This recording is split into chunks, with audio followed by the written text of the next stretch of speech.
चलिए आज का हम लोग का वीडियो स्टार्ट होने वाला है। यूट्यूब वीडियो जितने भी जो मैंने टॉपिक आपको पहले पढ़ाया था आप उसको रिवाइज करो, बुक से पढ़ो। क्वेश्चंस जो होते हैं आपके दिमाग में जो आते हैं आप हमको कॉल करो, आप उस क्वेश्चंस को पूछ सकते हो, ठीक है। और कुछ बच्चे ने पूछा था क्वेश्चंस के कारण मुझे कुछ और टॉपिक बताना पड़ रहा है आज, ठीक है। तो धीरे धीरे करके मैं सब टॉपिक को समझाता रहूँगा और जब तक आपको घर पे पढ़ रहे हो तब तक आप वीडियो से पढ़ सकते हो, ठीक है। एक बार मोलैलिटी जो हमारा टॉपिक है आज का, मोलैलिटी, इसको स्मॉल एम से डिनोट करते हैं, ठीक है। इसका डेफिनेशन है the number of moles of solute dissolve in per kg of solvent। देखिए जितने मोल जो सॉल्यूट के होंगे वो पर केजी ऑफ सॉल्वेंट में डिसॉल्व होंगे, उसी को हम लोग कहते हैं मोलैलिटी। इसको हम लोग स्मॉल एम से डिनोट करते हैं। इसका फॉर्मूला होगा कि moles of solute in mass of solvent. यानी आपको कुछ नहीं करना है, ये केजी में होगा। अब कुछ नहीं करना है, मोल्स ऑफ सॉल्यूट उसको आपको सॉल्वेंट में देखना है। ये क्या है, मास ऑफ सॉल्वेंट। हमेशा रहता था वॉल्यूम, वॉल्यूम किसमें रहता था, सॉल्यूशन का, लेकिन इसमें क्या है, मास ऑफ सॉल्वेंट, ठीक है। मोल का फॉर्मूला क्या पढ़े आपने, given weight by molecular weight पढ़े आप। Given weight of solute bye molecular weight of solute, okay. तो अब इसको यहाँ पे यूज़ कीजिए, इसको यहाँ पे बैठाइए। तो यहाँ पे जब आप इसको बैठाइएगा तो क्या हो जाएगा, एन की जगह बैठाइए डब्ल्यू by n naught into b, ठीक है। अब ये केजी में, इसको हमको लाना है ग्राम में। इसको क्या करना पड़ेगा, 1000 से डिवाइड, जो डिवाइड कहाँ चला जाता है, ऊपर चला जाता है 1000। ये इसका फॉर्मूला निकला हमारा मोलैलिटी का, ठीक है। तो मोलैलिटी का हमारा क्या है, फॉर्मूला है। डब्ल्यू क्या है, डब्ल्यू है given weight of solute, am not क्या है, molar mass of molar molecular weight of solute या मोलर मास ऑफ सॉल्यूट 1000। अब बी क्या है, बी है mass of solvent in KG, ठीक है। तो आप इस फॉर्मूला का यूज करके आप मोलैलिटी निकाल सकते हो। बहुत इंपॉर्टेंट है, आगे हर जगह हमको मोलैलिटी यूज करना पड़ेगा। जब हम लोग कॉलिगेटिव प्रॉपर्टी पढ़ेंगे तो उस केस में हमको मोलैलिटी यूज करना पड़ेगा, इसके फॉर्मूला को यूज करना पड़ेगा, इसलिए आप इसको अच्छे से याद कर लीजिए।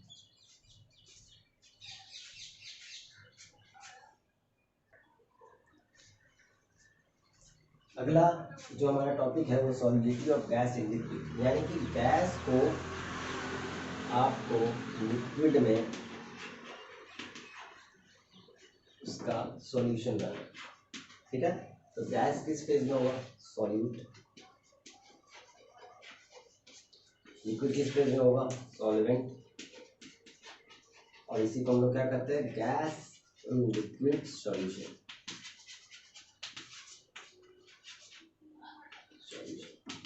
ओके, तो गैस इन लिक्विड सॉल्यूशन को हमको पढ़ना है। तो पहला इसका डेफिनेशन है solubility of gas in liquid. इसका मतलब क्या होता है, it means 1 cc cubic capacity, जिसको कहते हैं 1 cc cubic capacity of the gas dissolve in a unit volume of liquid to form saturated solution.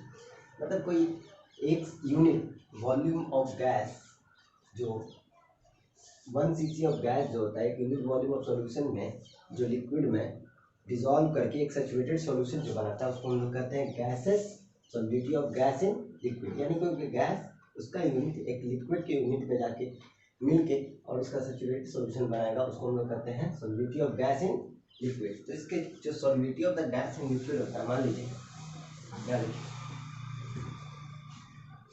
आपको एक सॉल्यूशन बनाना है, सिस्टम आप लगा सकते हो। आपको एक सॉल्यूशन बनाना है, इसमें लिक्विड है, ये गैस है, इसको मिक्स करवाना है। ठीक है। तो उसके बहुत सारे फैक्टर होते हैं, इससे ये मिक्स करेगा। ठीक है, तो किस फैक्टर पे मिक्स करेगा तो हम लोग देखेंगे। Factor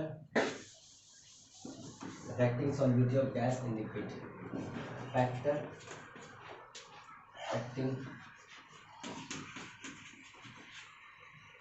solubility of gas in liquid। तो पहला फैक्टर है आपका नेचर ऑफ गैस। पहला फैक्टर आपका है नेचर ऑफ गैस।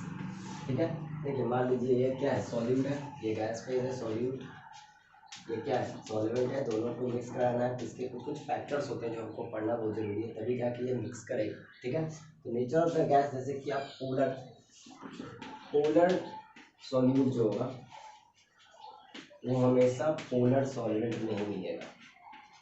क्या मिलेगा, एक सॉल्यूशन बनाएगा। जैसे देखिए आपका एक HCl एक गैस है, HCl एक गैस है, वो वाटर में मिक्स करेगा। क्यों करेगा, देखिए HCl जो होता है इसमें क्लोरीन क्या होता है, नेगेटिविटी इसके हाईली, इसका नेगेटिविटी ज़्यादा होता है, नेगेटिविटी हाइड्रोजन का कम होता है। तो दो चार्ज देखिए आप, दो अलग अलग चार्ज बन गए। यहाँ पे देखिए ऑक्सीजन, इसका इलेक्ट्रोनेगेटिविटी बहुत ज़्यादा होता है, इसका पॉजिटिव, इसका पॉजिटिव। इसमें भी देखिए इलेक्ट्रोनेगेटिविटी के कारण क्या होगा कि दोनों आपस में घुलेगा, क्योंकि इसमें एक एक्स्ट्रा बॉन्ड बन जाता है, इसके कारण ये क्या होता है कि आपस में घुल जाता है, यानी कि पोलर में घुलेगा। ठीक है, अब आप चाहिएगा कि O2 N2 Cl2 इसको आप वाटर में मिलाना चाहें तो ये मिलेगा नहीं, मिलेगा कुछ स्मॉल एक्सटेंट तक मिलेगा, कुछ मिलेगा यानी कुछ घुलेगा, लेकिन अधिकतर ये ज़्यादा घुलेगा नहीं। इसलिए कि एक्वेटिक एनिमल जो उसको ऑक्सीजन की मात्रा उसमें बहुत कम पाई जाती है, क्योंकि वो स्मॉल एक्सटेंट में घुलता है। ठीक है, तो क्योंकि ये नॉन पोलर, इसमें कोई चार्ज है, O2 में कोई चार्ज है नहीं है, चार्ज, ये नॉन पोलर है। नॉन पोलर को पोलर में मिलाइएगा तो वो मिलेगा नहीं, नॉन पोलर हमेशा किसमें मिलता है, नॉन पोलर में मिलता है। ठीक है, आप नेचर याद रखिएगा। फैक्टर पहला है nature of the gas, the polar solute always dissolve in polar solvent and the non polar solute dissolve in non polar solvent, the polar solvent does not dissolve in non polar solvent, उसके कोई solution नहीं बनते हैं। तो पहला point आपका ये हो गया। अगला टॉपिक,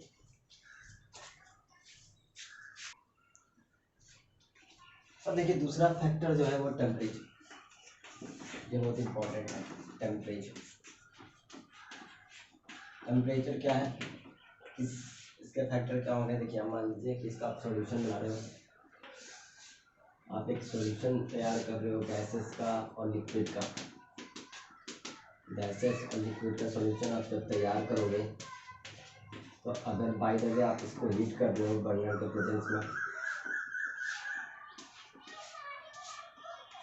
प्रेजेंस में, हीट करोगे तो ये सॉल्यूबल नहीं होगा, क्योंकि टेम्परेचर आप बढ़ाओगे तो सॉल्युबिलिटी घट जाती है।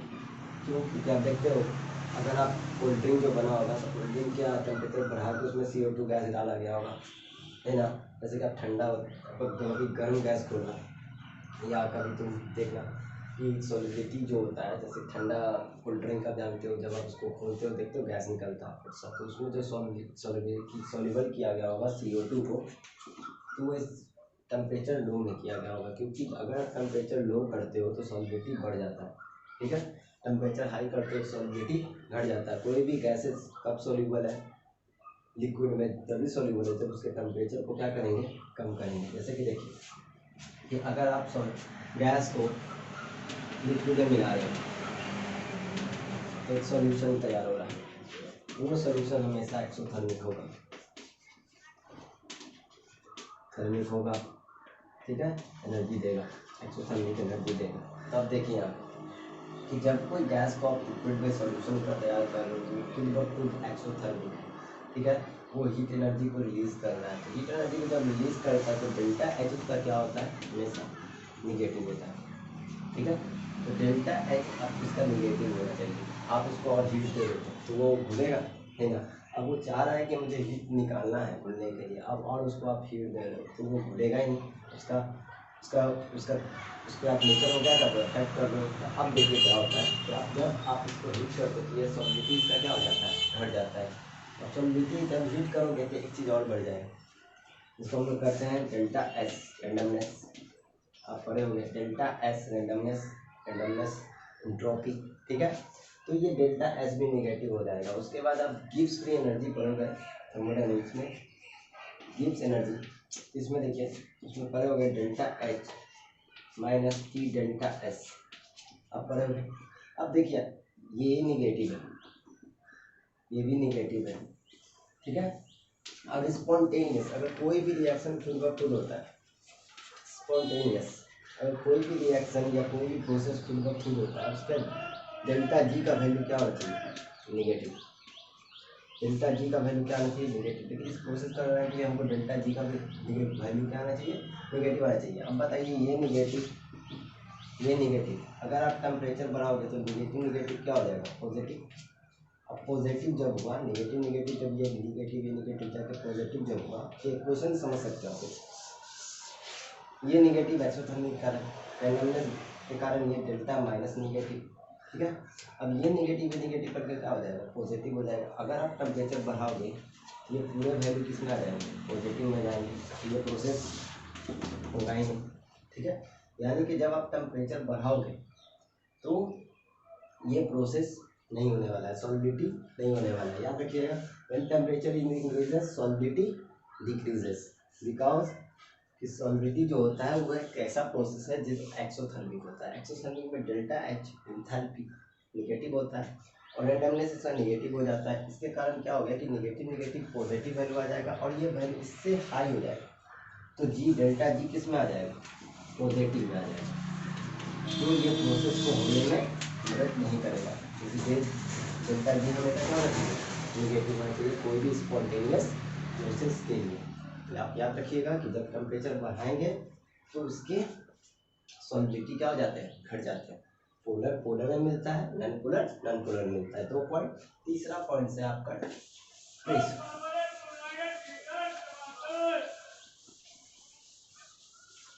प्रेशर तो सोचिए आप इस पर प्रेशर लगा रहे हो, इस पर प्रेशर लगाओगे, कोई भी चीज़ कंप्रेस करोगे गैस किसमें चला जाएगा, लिक्विड फॉर्म में चला जाएगा कंप्रेस करने पे, ठीक है। तो आप प्रेशर बढ़ाओगे, प्रेशर आप बढ़ा रहे हो तो सॉलिडिटी भी क्या हो रहा है, सॉलिडिटी भी क्या होगा, बढ़ेगा। याद रखिएगा कि जब प्रेशर बढ़ाएंगे तो सॉलिडिटी भी क्या होगा, बढ़ेगा, और टेम्परेचर बढ़ाएंगे तो सॉलिडिटी घट जाएगा।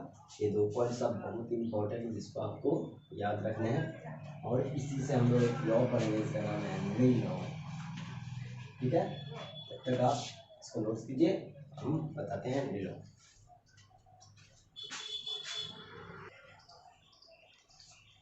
देखिए हेनरी लॉ बहुत ही इंपॉर्टेंट लॉ है ये, जो आपको बहुत ही काम करने आने वाला है, इम्पोर्टेंट लॉ है। देखिए हेनरी लॉ क्या करता है, अभी हम लोग देख रहे थे पहले कि प्रेशर जो है directly proportional solidity,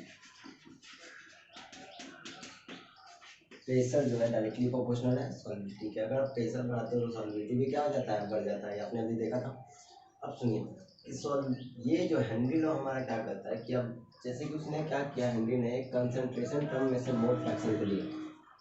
mole fraction आपने पढ़ा होगा, मोल फ्रैक्शन हम लोग वीडियो में, इसका वीडियो में आपको मोल फ्रैक्शन बताए थे। मोल फ्रैक्शन ऑफ सॉल्यूट क्या होता था, कि मोल ऑफ सॉल्यूट बटा मोल ऑफ सॉल्वेंट, या मोल ऑफ सॉल्वेंट मतलब टोटल मोल, यही ना, सॉल्यूशन, मोल्स ऑफ सॉल्यूशन।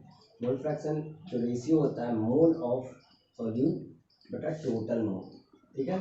इसको आप ऐसे भी लिख सकते हो N1 बटा N3, यानी कि टोटल मोल्स ऑफ सॉल्यूशन, ठीक है। तो उसने क्या किया कि मोल फ्रैक्शन लिया। अब बताया कि प्रेशर जो होगा वो डायरेक्टली प्रोपोर्शनल होगा मोल fraction of solute, action solute, ठीक है। The partial pressure is applied by the gas, the partial pressure is applied by the gas in the liquid surface. जो गैस जो अपना प्रेशर लिक्विड के सरफेस पे लगाएगा, gas जो अपना प्रेशर लिक्विड के सरफेस पे लगाएगा, पार्शियल प्रेशर, ठीक है, वो डायरेक्टली प्रोपोर्शनल होगा मोल फ्रैक्शन ऑफ द गैस के। तो डायरेक्टली प्रोपोर्शनल होगा मोल फ्रैक्शन ऑफ द गैस। तो मोल फ्रैक्शन ऑफ गैस उस केस में क्या सॉल्यूट है और लिक्विड क्या सॉल्वेंट है। फिर से the partial pressure applied by the gas in the liquid, जो गैस अपने लिक्विड पे जिसमें वो मिल रहा है उस पर जो अपना प्रेशर लगा रहा है उसके सरफेस पे, वो डायरेक्टली प्रोपोर्शनल होगा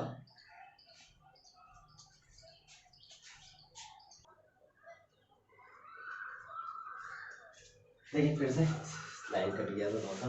देखिए the partial pressure applied by the gas in the liquid surface is directly proportional to the mole fraction of the gas in the solution. यानी कि जो पार्शियल प्रेशर जो गैस का है वो जब लिक्विड के सरफेस पे आएगा, जैसे कि ये देखिए ये हमारा गैस है और ये लिक्विड है। जब ये पार्शियल प्रेशर जब ये अब हम इसको प्रेशर देंगे तो ये गैस किस में जाएगा लिक्विड में, उसके सरफेस पे स्ट्राइक करेगा। वो जो होगा वो डायरेक्टली प्रोपोर्शनल होगा उसके मोल फ्रैक्शन के। किसके? गैस के मोल फ्रैक्शन। गैस क्या है? सॉल्यूट के मोल फ्रैक्शन के डायरेक्टली प्रोपोर्शनल होगा। इसलिए ही बताया था हमारा हेनरी लॉ ने। देखिए फिर बोला था कि हेनरी लॉ बोला था कि प्रोपोर्शनलिटी का साइन हटेगा तो क्या लगेगा के एच। ये क्या है? Henry constant. ये क्या है? कांस्टेंट है। हेनरी कांस्टेंट ये मोल फ्रैक्शन के बराबर होगा। ये हमारा फॉर्मूला है हेनरी लॉ का। ठीक है, यही the partial pressure applied by the gas is the in the liquid is partial pressure applied by the gas in the liquid surface is directly proportional to the mole fraction of the gas। ठीक है, ये हमारा Henry law था।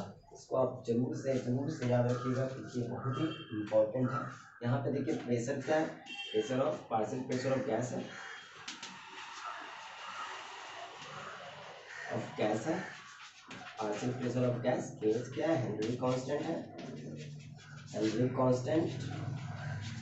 और x क्या है? Mole fraction of gas. ठीक है, तो आप इसको जरूर से समझिए, ये बहुत ही इंपॉर्टेंट है।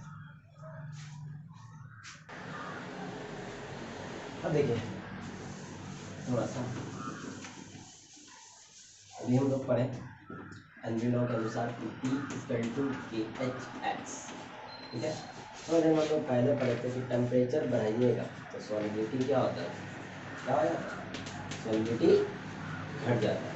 ठीक है, अगर एट कांस्टेंट प्रेशर, अगर प्रेशर कांस्टेंट कर दीजिए, कांस्टेंट प्रेशर कांस्टेंट हो गया तो के एच इक्वल टू एक्स होगा। एक्स इक्वल टू क्या हो जाएगा? 1/KH। यहाँ पे देखिए मोल फ्रैक्शन जो हो गया वो इन्वर्सली प्रोपोर्शनल हो गया इसके KH के, यानी सॉलिबिलिटी के इन्वर्सली प्रोपोर्शनल हो गया। इसका मतलब कि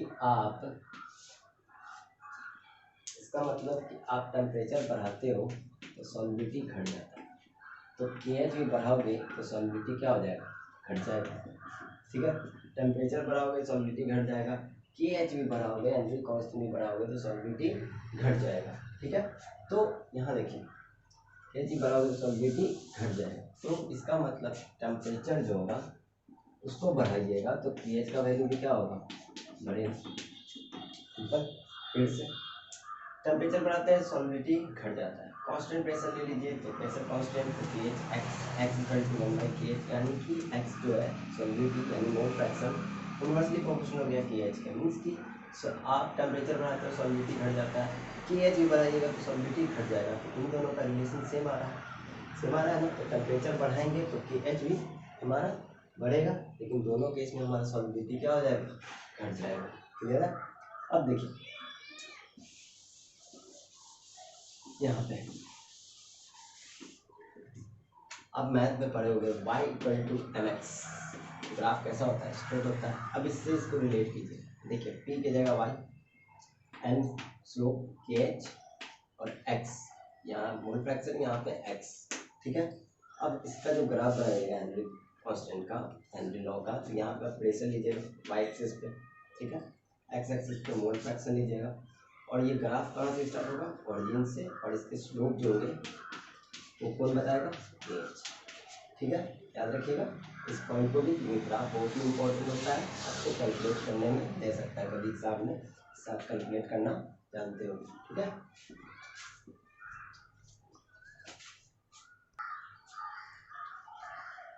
अब देखिए सेकंड पार्ट ये मास है, वो मोल फ्रैक्शन पे था, ये मास पे। देखिए क्या बोलता है second part, Henry law, the mass of the gas dissolve in a given volume of liquid. The mass of the gas dissolved in a given volume of the liquid at constant temperature is directly proportional to the pressure of the gas line.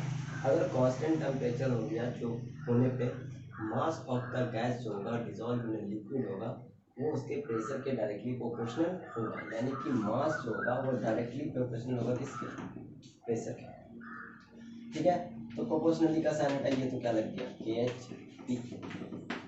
ठीक है, K H equal to क्या लिख सकते हैं, M by, तो ये formula हुआ। ये एम क्या है, मास ऑफ सॉल्यूट जो इसमें गैस है, और पी क्या है, प्रेशर। तो के एच का यूनिट आप बता सकते हो, इसमें के एच का यूनिट क्या होगा, ग्राम पर एटीएम या ग्राम पर पास्कल। ठीक है, तो आप इसके दो हमारे हेनरी लॉ थे। पहला था कि pressure of the gas applied on liquid is directly proportional to the mole fraction of the gases, है ना था, mole fraction of the gases. यहाँ से हम लोग क्या लिख सकते हैं, के एच इक्वल टू एक्स। यहाँ से हम लोग के एच निकाल सकते हैं, तो क्या होगा, पी बाई एक्स। ठीक है, मोल फ्रैक्शन का कोई यूनिट नहीं होता है, तो इसका यूनिट क्या होगा आपका, मोल फ्रैक्शन का कोई यूनिट नहीं होता है, क्योंकि मोल मोल क्या हो जाता है, कट जाता है। ठीक है, इसी कारण मोल इसका यूनिट क्या होगा, एटीएम या पास्कल, कुछ भी जो भी प्रेशर का यूनिट दिया रहेगा आपका क्वेश्चन में, उसी के अनुसार आपको इसके यूनिट बताना है। तो दो लॉ आपके सामने है हेनरी के, एक ये mass directly proportional to the pressure, mass of the gas directly proportional to the partial pressure, और partial pressure of the gas is directly proportional to the mole fraction of the gases. ठीक है, तो ये आपके दो law है जो आपको बहुत अच्छे से समझने हैं। इसको पे इस पर हम एक न्यूमेरिकल बनाएंगे अभी, इससे आपको थोड़ा समझने में आसानी पड़ेगा।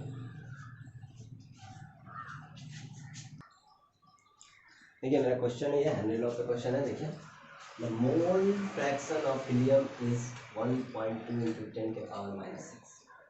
Find the pressure of helium the kh of helium is 6.8 into 10 के पावर -6 atm per inch। मतलब हम लोग को मोल फ्रैक्शन दे दिया, मोल फ्रैक्शन दिया 1.2 into 10 के पावर -6।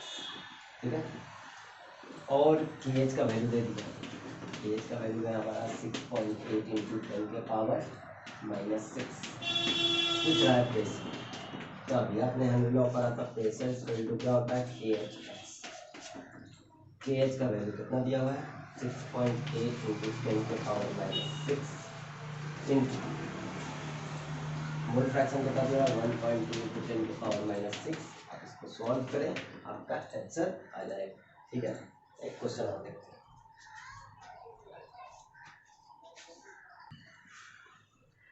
देखिए एक क्वेश्चन और, second question, find the mole fraction of O2 in saturated oxygen in water when the partial pressure of O2 is 0.21 atm and the Henry constant of O2 is 2.35 into 10 के power -5 atm per inverse। देखिए कुछ नहीं करना, आपको parameters को पकड़ना है।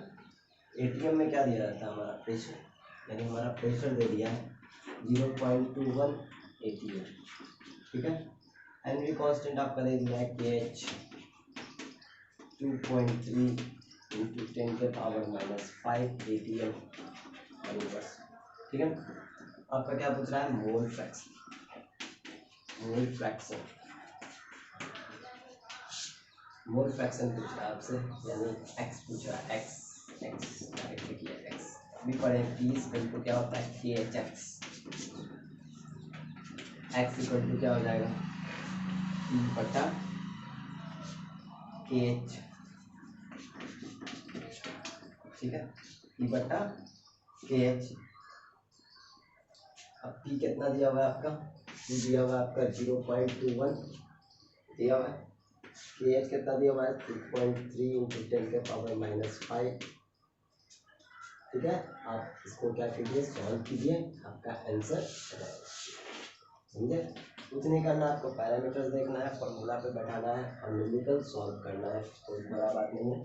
ठीक है, तो आज का अच्छा देखिए, अगर हम लोग कोल्ड ड्रिंक देखते हैं तो कोल्ड ड्रिंक में कैसे करते हैं, कोल्ड ड्रिंक को जैसे हम लोग खोलते हैं या बियर वगैरह को खोलते हैं तो उसमें से क्या होता है, गैस लीक करने लगता है। इसका मतलब कि उसको जो कंप्रेस कर दिया गया, वो हाईली प्रेशर में उसको अप्लाई कर दिया गया। बहुत सारे एप्लीकेशंस जो है हेनरी लॉ के हैं, बुक में दिया हुआ है, आपके उसको पढ़ लीजिएगा। ठीक है, और हेनरी लॉ आज हमारा ख़त्म हुआ। कल हम लोग देखेंगे रॉल्स लॉ और लिक्विड इन लिक्विड सॉल्यूशन के बारे में पढ़ेंगे, जो बहुत इंपॉर्टेंट है। उसके बाद कॉलिगेटिव प्रॉपर्टीज़, जो जैसे 90% क्वेश्चन आते हैं। ठीक है, इसलिए आप इसको जल्दी समझिए। आगे हम लोग और देखेंगे, और अगर आपसे न्यूमेरिकल नहीं बनता, आप क्वेश्चंस को हमको भेजिए, हम उसे सॉल्व करेंगे, आपको समझाएंगे। पढ़िए, टाइम वेस्ट मत करिए, यही हमारी आपसे बातें हैं।